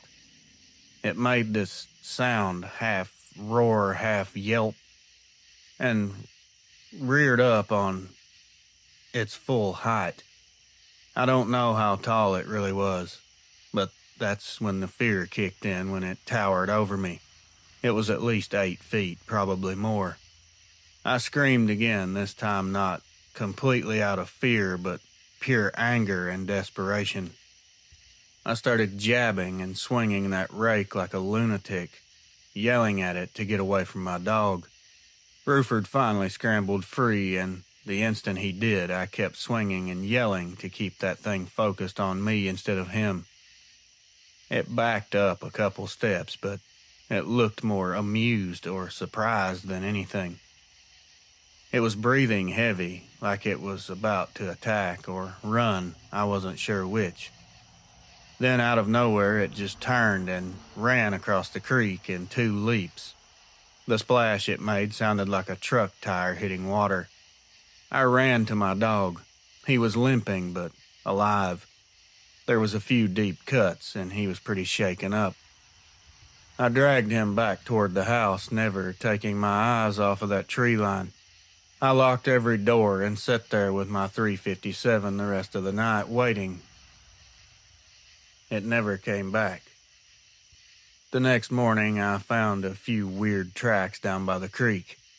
They were huge, longer than my whole hand, and spaced far apart like a person's stride. The ground was pretty soft, so they didn't hold shape very well, but you could clearly see the claw marks, as plain as day. Ruford healed up fine, but he's never gone near the trees again. Me neither, if I'm honest. I've always considered myself sort of a coward, and I'm just being honest. Sometimes fear doesn't always mean weakness, though. Sometimes it can light a fire in you that burns hotter than the thing you're facing. I can't sit here and honestly try to tell you I know what these things are. But I can tell you, this one picked the wrong dog and the wrong woman that night. Thanks for giving folks like me a place like this to talk about this stuff. It truly does help, and you are a godsend. Thank you, sir. Emily, Monroe County, Tennessee. Hey, Reels. Just to start, I'm not Les Stroud, the survivor man, but I'm not someone you'll scare easily either. I grew up in Scouts, slept under tarps in the rain, learned how to tie the knots and pack light and read a map when the silly phone app dies. I'm 26 now, and I do these little solo overnights whenever I can. Whenever I can get off work, that is. People always ask, why alone? Because I like being alone. I enjoy the quiet. Because I don't have to make conversation with anyone else. Because it's cheaper than therapy and the woods don't judge you for wanting to be out there. This was a shoulder season thing. Late October in North Carolina, on a spur of the Appalachian Trail. The air did that thing where you can smell the leaves breaking down, and the dirt has that cold iron smell to it. I parked at a tiny lot, and it would barely fit 3 cars. I hiked in till I stopped hearing road noise. My plan was simple.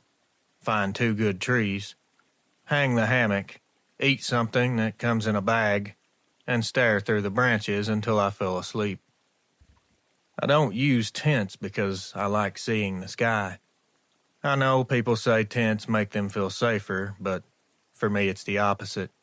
I don't like being zipped into a little nylon coffin where every sound outside or scratch turns into a horror soundtrack. With the hammock, I can at least look around and tell my brain, hey, it's just the wind. Calm down. Anyway, I made camp in a spot that wasn't Instagram pretty, but it was smart. Slight rise, not in a hollow that would collect cold. 2 trees with the right spread. Nothing dead overhead. Those widowmakers can be a pain. Literally. I strung the tarp low because the weather was supposed to turn around midnight and blow through. I got water from a trickle, boiled it, poured it into the bag meal, and that always tastes like salt and cardboard. I told myself it was good because I was hungry. I sent my mom the I'm all good text, then killed the phone to save my battery. It got dark pretty early. That's the thing about October. You think you've got time, and then the woods just shut the lights off. I watched the color drain out of the trees and the sky go from nickel to black. Somewhere off to the left, I heard owls, like old men on a porch. A couple deer moved through before full dark and snorted at me for existing. Nothing weird. It was exactly the kind of night that I go out for. I must have fallen asleep around 10. I tuck my boots in the sling under the hammock so I can get to them if I need to. I sleep with my headlamp around my neck like a necklace. Call it a quirk. Sometime after midnight, I came out of a dream with that jolted like you missed a step. You know how that happens. Not because of a noise, not at first. Just a sense that your brain noticed something before you did. I immediately just said it's the wind. The tarp changed tone a little, that low drum. I immediately thought, it's the wind. Then I realized everything else had stopped as well. No more owls. No small stuff crunching around the leaves. Not even the stupid creek that had been trickling all evening. I mean, it was still there, but the sound felt farther away. It was like the woods had taken a few steps back, away from me. It was extremely odd. I've never experienced it before, and I've been in the woods many times. I kept telling myself to not be dramatic. I pulled the quilt tighter and tried to find that warm pocket again, and that's when I heard the sound. It wasn't exactly footsteps, not that bouncy human rhythm. This was solid weight. Leaves compressing slow, like someone putting a hand down and then another hand. It was very steady. It made a circle that I could hear without seeing. A half loop around my tarp from behind, then pause. Then the other side. Then the front. Not close enough to brush the tarp, but not far either. I went very still. I don't know why, like it was a T-Rex and I was banking on movement being the problem. The sound stopped when I froze. When I shifted just enough to feel for my headlamp, it started again. It wasn't loud, just answering me, I guess. That's the moment my stomach did that drop, like on a roller coaster. I thumbed the headlamp, but didn't click it on. I wanted my eyes to do the work first. I raised my head so I could see under the tarp's edge. There was nothing at first, just the gray-on-black mess of trunks and brush. Then there was a darker shape between two trees. It was tall enough that my brain tried to put person on it so I wouldn't freak out. Except no person I know has a head that's shaped like a wolf. It wasn't a hat. It was more like the top came up to points. The shoulders were wide, too wide, like you'd glued a linebacker's coat onto someone. It stood there in a kind of stillness that makes you feel like maybe you're looking at a cutout, one of those cardboard things, and the joke is on you. I tried to make myself believe it was a stump. I told myself, don't turn on the light because you'll spook a deer and it'll crash and make you embarrass yourself. Then it did one thing that took the word stump and snapped it in half. It leaned a little, like shifting from one leg to another, and the top of the head angled in a way that put the outline of a muzzle against the silver of sky. I saw one ear lift, like a dog that was catching a sound. People always ask, why didn't you scream? Because my breath was stuck somewhere behind my spine. Because the part of me that does math was already counting the steps between that shape and my hammock, and didn't like the answer. I turned on the lamp. The beam wasn't strong. It's a backpacking light, not a lighthouse. But it painted enough white across the trees that I should have lit up a face if there was a face to light. The beam hit that thing, and instead of eye shine like you get with an animal, I got 2 coins of weird pale yellow that weren't where human eyes go. They were set forward like a predator, and they were blinking. I watched them close and open. The rest of the head, if I'm being honest, my brain didn't want. It kind of fuzzed the edges like a bad picture. But those ears, man, they were wrong for a person and perfect for a dog. High and pointed, and they moved a little on their own.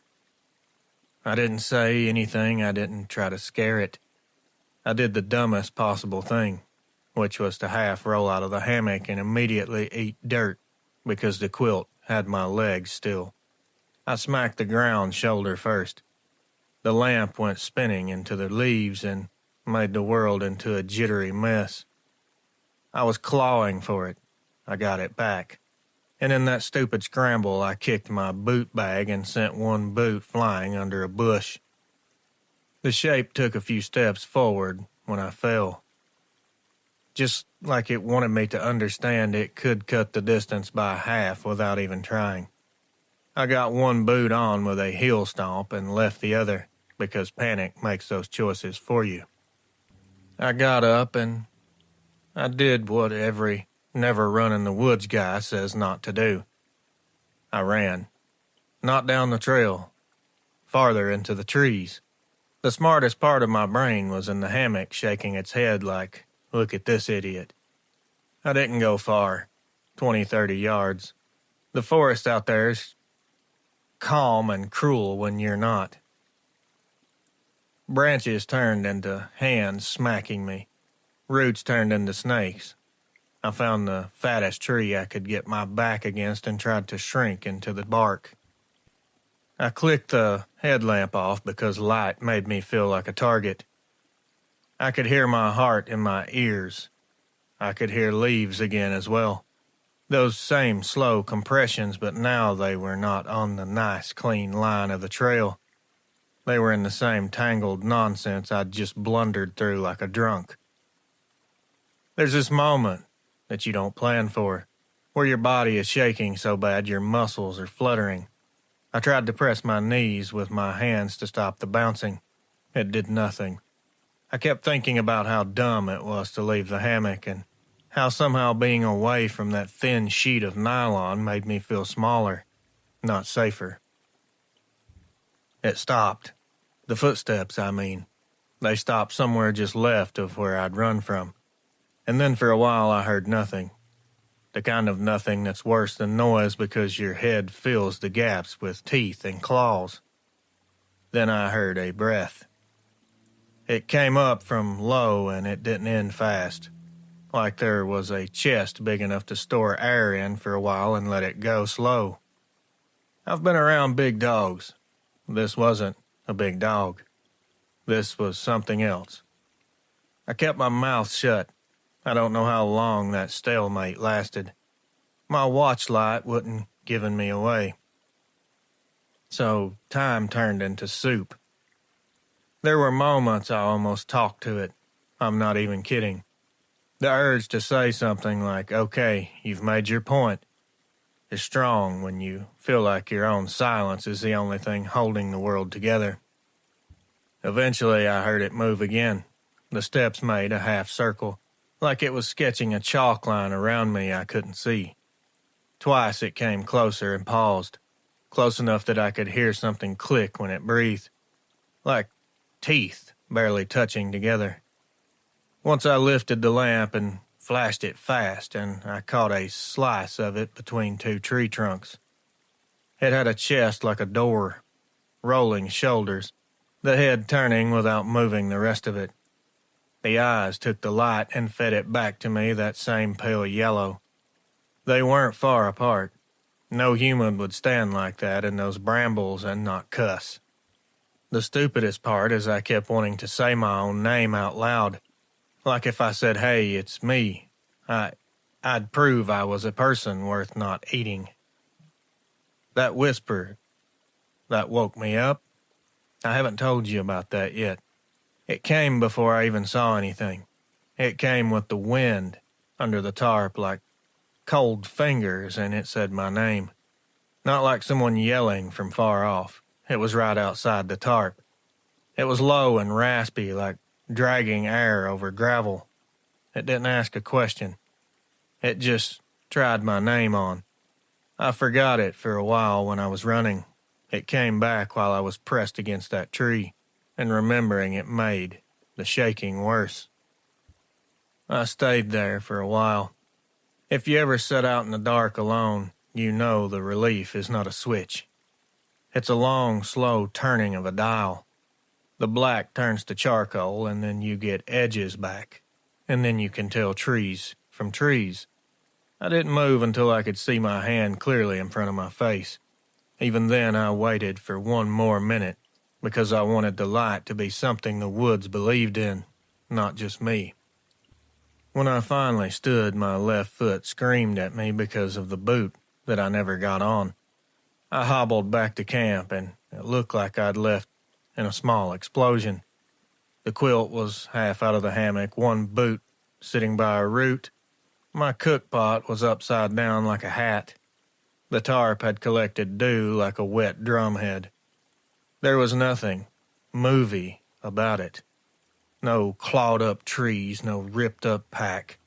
The only thing that kept my stomach tight was how small the place felt now, like I'd hung my bed in the middle of a ring without even noticing it. Obviously, I didn't make any coffee. I didn't fire the stove. I put the lamp around my neck, shoved the quilt in the stuff sack, and threw everything else in the pack like a raccoon was supervising me. I didn't even bother with breakfast. Who would? I just wanted out. I took the trail hard and fast and only looked back once when a squirrel did that sound like a little dog coughing. My legs felt like rebar someone had bent in a vise. At the car lot, there was fog lifting and my windshield had that slick sheen on it. I sat in the driver's seat with the door open because closing it felt like it would be too loud. I wanted to cry, but my eyes were extremely dry. That's a weird thing to say, but it's true. I drove home slow because the world outside the woods felt counterfeit for a long time, and spotlights looked like toys. I didn't mention anything about this for a few months. I don't know why. Shame, I suppose. The way your brain protects the parts of your story that make you sound stupid. Why did you go alone? Why didn't you take a tent? Why did you run? Why did you not call someone? Why not take a picture? Like I was supposed to be directing a nature documentary instead of trying not to pass out, or worse. People always ask me what I saw, like they want me to put a clean label on it. I didn't see a Wolfman comic book thing wrestling a cow. I didn't get a perfect mugshot. What I saw was a big upright shape, with a wolf's head and ears that moved and eyes that threw pale yellow back at my light, and a way of standing still that felt like a choice, not a freeze. And I heard it breathe like it had lungs bigger than it should, and I heard it say my name in a voice that wasn't mine. That's what I've got, and that should be enough. I do still go out sometimes, not there, obviously. Not alone for sleep. Day hikes, mostly. I bring a tent now, not because it's safer, because it's not, but because I need the lie sometimes. The thin wall that tells your animal brain you're inside, so you can catch 4 hours and not pace a rut into the dirt. I don't hang hammocks unless I've got a second person and a good reason. If the woods go quiet in that sudden pressed down way, I take the hint, and I get out. I'm not asking anyone to believe me. I'm just tired of replaying it at 3 in the morning like a bad song that I can't turn off. You ask for encounters. That's mine. If there's any lesson in this, it's this. The woods don't have to be pitch black to hold something bigger than your explanations. And when it leans from one leg to the other and tips a head with ears like that, you don't need to hear a growl to understand what's going on. J.M., North Carolina. Hello, Reels. I never thought for a minute that I would ever be writing something like this. I don't camp, I don't hike. I don't even like being out in the country after dark. I'm a work-at-home kind of woman. That's why this hit me so hard, because I wasn't looking for anything. I was just trying to get home. It was 2019. I worked second shift at a nursing home in Arkansas. It was one of those nights where we'd had a bad run. 2 residents had falls. One man coded and had to be sent out, and the paperwork stacked up on me until I was the last CNA out the door. I clocked out just after midnight or somewhere around there. Now, from my job to my house, the GPS will tell you to take the main road into town, but that adds about 15 minutes. I always took the shortcut, a back road that cut through the woods and some farmland. At night, it's obviously pitch black out there. There's no lights, no businesses, just 2 lanes of mismanaged pavement and a ditch on either side. I had taken that road 1,000 times before. Isn't that usually how this stuff happens? That night I made it maybe 6 miles down when the dash light came on. Low battery. Then my headlights dimmed, and the car just died. I coasted it as far onto the shoulder as I could before it died completely. It was so dark I could barely see my own hood without the headlights. No signal, of course. Not even a bar. I sat there, trying to calm myself down. I figured eventually someone else would come down the road, but it was quiet. No traffic. No crickets even. That's when I first noticed how wrong it felt out there. I'm not a mechanic, but I do know enough to know that it was my alternator that had died. I had the windows cracked because it was still warm. Couldn't roll them up now. Had no juice. I heard gravel begin crunching. This was definitely footsteps of someone walking. I looked in my mirrors and couldn't see anything, but this was close. Way too close. I kept thinking for sure that it has to be a person, right? Nothing else out here would be walking on 2 feet. But the way it was moving, the way it wouldn't get close and kept circling, it wouldn't go in front of the car, not behind it, but around it, like it was testing each angle. My stomach dropped when I realized the crunch of the steps was high up, higher up than you'd expect. Like whatever it wasn't down low to the ground like a deer. Again, this was something on 2 legs, not 4. I was watching the driver's side window and I saw it. A shape went past. It was really quick, but I saw huge shoulders and chest. Its head had the length of a dog's muzzle. Ears pointed up. I saw the reflection of its eyes flash. They were 2 red, orange eyes as it moved by. I covered my mouth without even thinking. I was breathing way too loud. It came around again. This time it went by the passenger side. I heard the gravel, and then I heard a click. My heart about stopped when I realized what it was doing. It was testing the door handle. The passenger door handle jiggled once, hard enough that I saw it move and felt the car shake a bit. I don't know how long that it kept that up. It seemed like time stopped. I was so scared. Sometimes it would pass so close that the car would rock. Sometimes stepping just far enough back I could only make out the outline against the trees. Every now and then I would catch those eyes again. They'd be moving low to high like it was leaning in and then standing straight up. I prayed harder than I ever have in my life.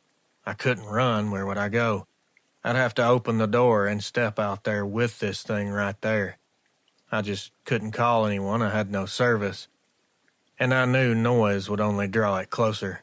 My only plan was to sit as still as possible and hope that it got bored. Finally, maybe 15 or 20 minutes later, I saw a set of headlights crest a hill way down the road. Another car was coming. That's when the thing did the first sudden move of the night. It took off, fast. Not into the trees, just into the ditch, and it was running on 2 legs. This thing was gone in seconds. By the time the other car passed me, there was no sign of it. I flagged the driver down like a crazy woman, waving both arms. It's a miracle they stopped. It was a farmer, an older gentleman, who asked what was wrong. I just told him the car died and I needed a ride to town. I didn't mention the thing in the ditch. I couldn't even make my mouth form words about it. And not to mention, if I would have started telling him what was going on, he would have wanted to investigate, or it would have took longer to leave. I wanted to leave as quick as possible. We just left my car sitting there, everything dead. When I came back the next day with a tow truck, the battery was drained. The driver asked me if I'd left the hazards on all night. I did, but obviously it didn't matter. The alternator was gone. The car only had enough juice to run them for a few minutes anyway when I first broke down. The fact that they'd still been blinking when the farmer came along, just barely, I don't know how that even makes sense. I'll take the long way around every time. What I saw wasn't a man. It wasn't a bear.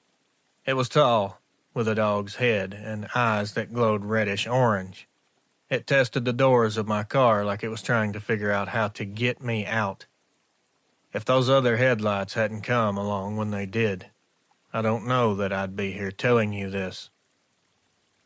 R. Back when I was in high school, me and my best friend thought we were invincible. like most 17-year-olds. We were seniors, and all we cared about was getting out of our little Utah town and doing something bigger. Most weekends we'd either drove around aimlessly or hiked into the canyons near our homes, just to blow off steam.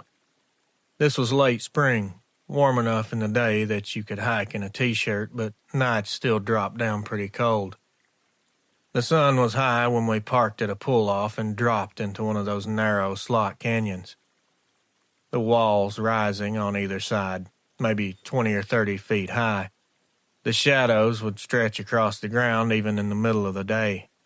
The echoes in those places make it feel like the rocks are listening in on you. My friend, I'll call him Aaron, was the more cautious one. He liked to hike, but he always kept an eye on time, made sure we had enough water, the usual mom friend kind of stuff. Me, I was reckless. I'd climb the walls, scramble up ledges, anything to get a better view. We were a few miles in when things went sideways. I was ahead, messing around, climbing up onto a boulder to take a picture of the canyon walls. I heard Aaron laugh behind me. Then it turned into a scream. This wasn't a playful yell. A scream that made my guts flip. I jumped down and ran back expecting to see him on the ground with a busted ankle or something worse. But when I rounded the bend, the trail was empty. His pack was there, dropped right in the dirt. No Aaron. I yelled for him, first soft and then louder and louder until I was shouting and my voice was bouncing off the rocks, like 100 people were calling with me. No one answered. I picked up his pack and spun in circles, trying to figure out where he could have gone. There were no side trails, no caves he could have ducked into. It was just smooth rock walls and that winding path. That's when I looked up. There was this ledge about 15 feet above me, halfway up the canyon wall, and standing on it was... I'm not even going to describe it because you already know what it is. It was definitely a Dogman, I have no doubt. It didn't move at all. It just stood up there balanced like it belonged on that ledge, staring down at me with eyes the color of amber glass. Even in the daylight, those eyes were bright and seemed to glow somehow. I couldn't move. All I could do was stare back. My body wanted to run, but my legs just would not cooperate. Then, as calmly as if it was just bored, it turned. Its shoulders rolled, its head moved, and it walked out of sight along the ledge, on two legs. I don't remember even scrambling up the trail, but somehow I did. My throat was raw from calling Aaron's name. I was convinced he'd been taken, and that I was next. It was almost an hour later when I found him. He came stumbling down the canyon toward me, pale, dirty, moving like he'd been hit by a truck. He still had both shoes on, but the soles were torn. He had scratches up and down his arms.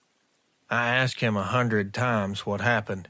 He just shook his head and wouldn't speak. Even when I begged, he stayed silent. All he said finally was, "We need to leave, please." We hiked out together. He didn't look back not one time. That was over 10 years ago.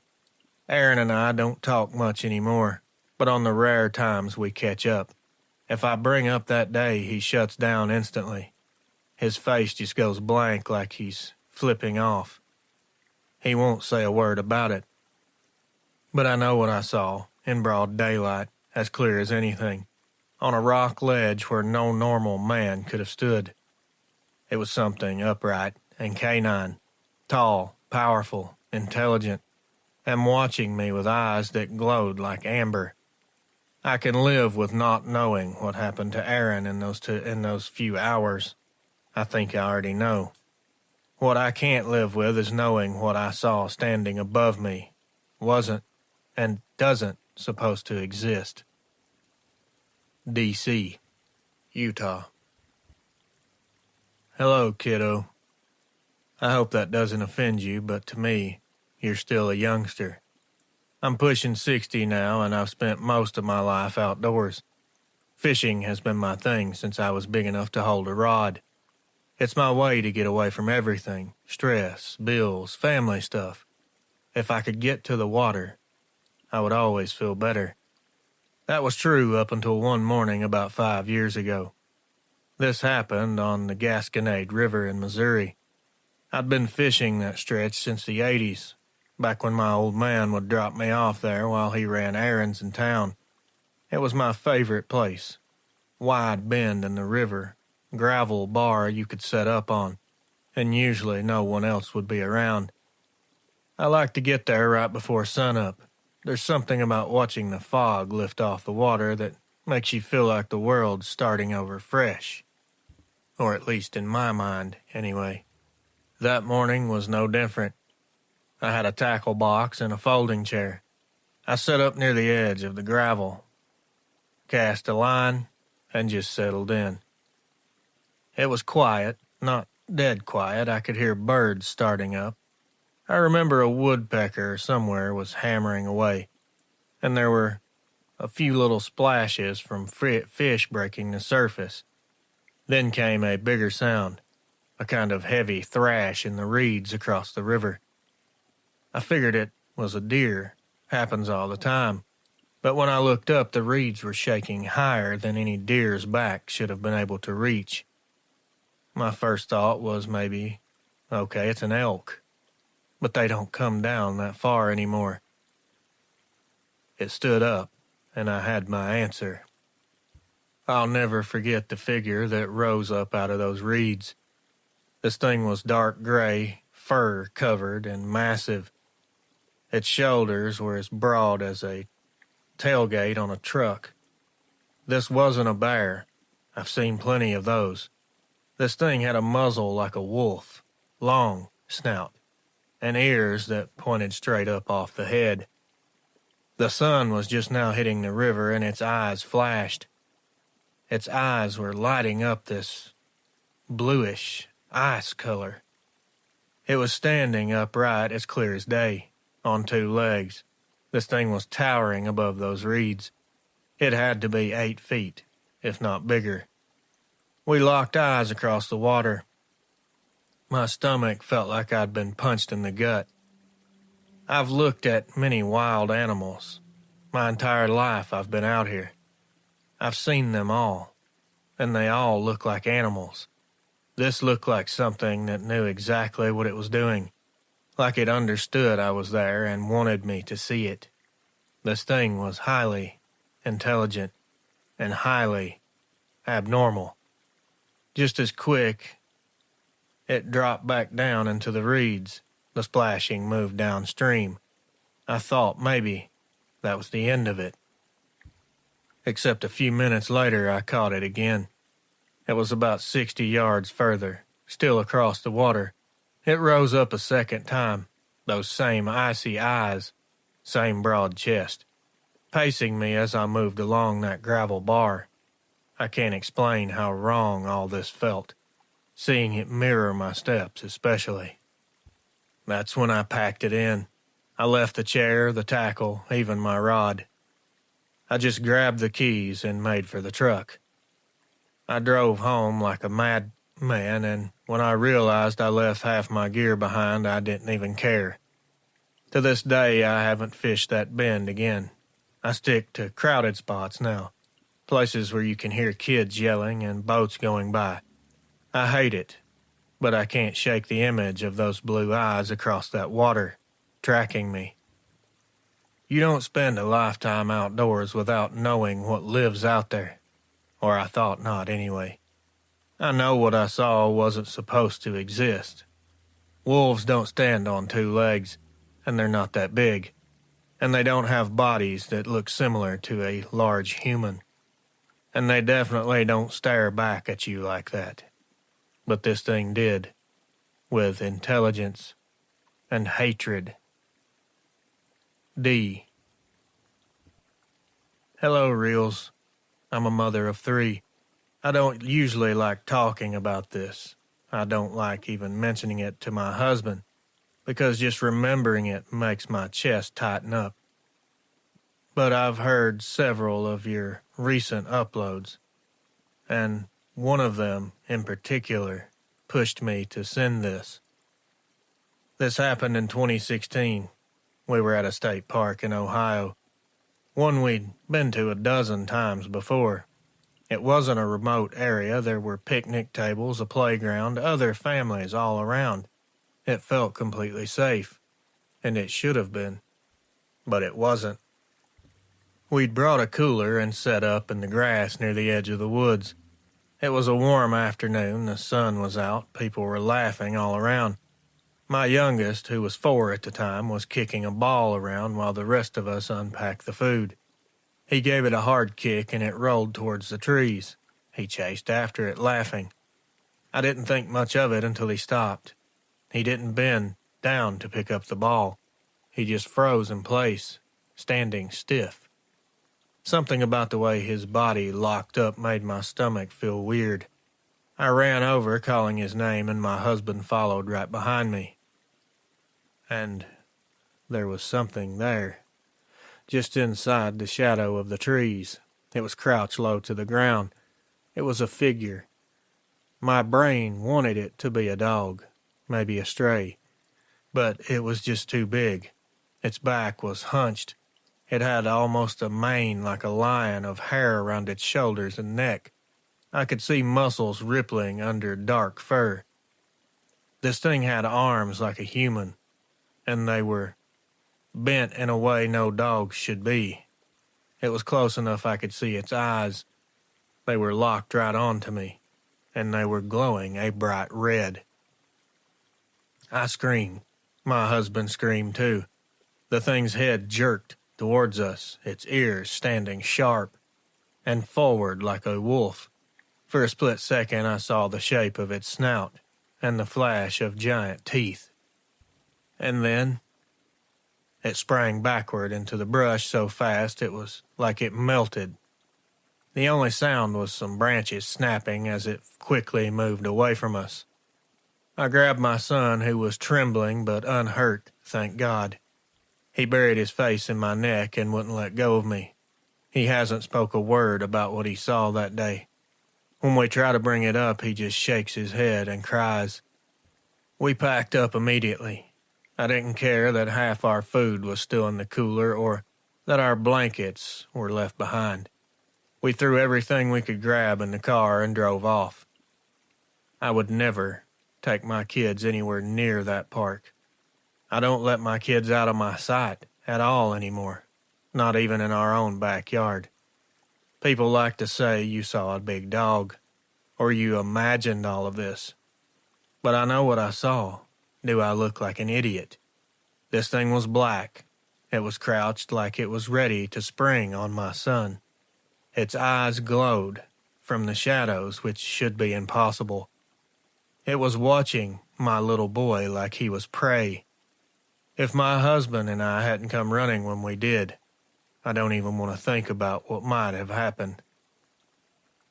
S.M., Ohio.